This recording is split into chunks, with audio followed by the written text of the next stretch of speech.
રાજકોટમાં મેયરના પતિના ગેરકાયદે બાંધકામનો વિવાદ વધ્યો। બાંધકામ કરી રહ્યા છે તે જગ્યા સરકારી હોવાનું સામે આવ્યું। બાંધકામ થઈ રહ્યું છે તે જમીન 1997માં શ્રી સરકાર થઈ છે।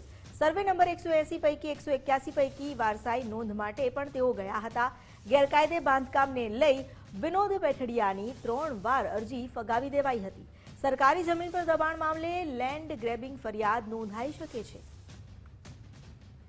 વધુ જાણકારી લઈએ સંવાદદાતા રહીમ પાસેથી। રહીમ, આ ગેરકાયદે બાંધકામને લઈને જે અત્યાર સુધી કોઈ એવી કાર્યવાહી નક્કર નથી કરવામાં આવી, પરંતુ જો કાયદાકીય રીતે જોવામાં આવે તો લેન્ડ ગ્રેબિંગની ફરિયાદ પણ નોંધાઈ શકે। હવે મહાનગરપાલિકાનું આગળનું એક્શન શું રહેશે? મિતા, ચોક્કસપણે જે આખી આ જગ્યાની જે વાત આવી રહી છે, ગેરકાયદેસર બાંધકામને લઈને વિવાદ શરૂ થયો હતો, જેમાં ગુજરાત ફર્સ્ટને હાથ સરકારી ડોક્યુમેન્ટો છે તે લાગ્યા છે। ગત રોજ જે રીતના આખો આ વિવાદ શરૂ થયો હતો ને ત્યારબાદ મેયર અને તેમના પતિ દ્વારા કહેવામાં આવ્યું હતું કે આ જગ્યા જે છે તે અમારા બાપ દાદાની જગ્યા છે ને તેના ઉપર અમે બાંધકામ કરી રહ્યા છે। જે સૂચિત વિસ્તાર હોવાના કારણે ત્યાં પ્લાન મંજૂર થઈ શકતો નથી, પરંતુ જે રીતના સરકારી ડોક્યુમેન્ટ હાથ લાગતા તેમાં ચોંકાવનારા ખુલાસાઓ થયા છે। જે જગ્યા છે તે શ્રી સરકાર થઈ ચૂકી છે। જે સર્વે નંબર 180 પૈકી અને 181 પૈકીની આ તમામ જગ્યાઓ છે।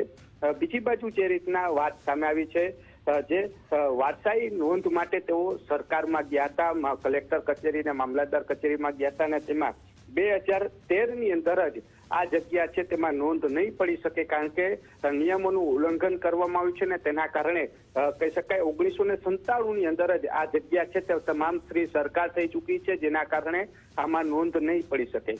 એટલે કહી શકાય છે સ્પષ્ટપણે સરકારી રેકર્ડ ઉપર આ જે જગ્યા છે, નંદુબાગવાળી જે જગ્યા આવે છે તે શ્રી સરકારી એટલે કે સરકારી જગ્યા ઉપર ગેરકાયદેસર બાંધકામ છે તે બનાવવામાં આવતું હોવાનું સ્પષ્ટપણે સાબિત થઈ ચૂક્યું છે।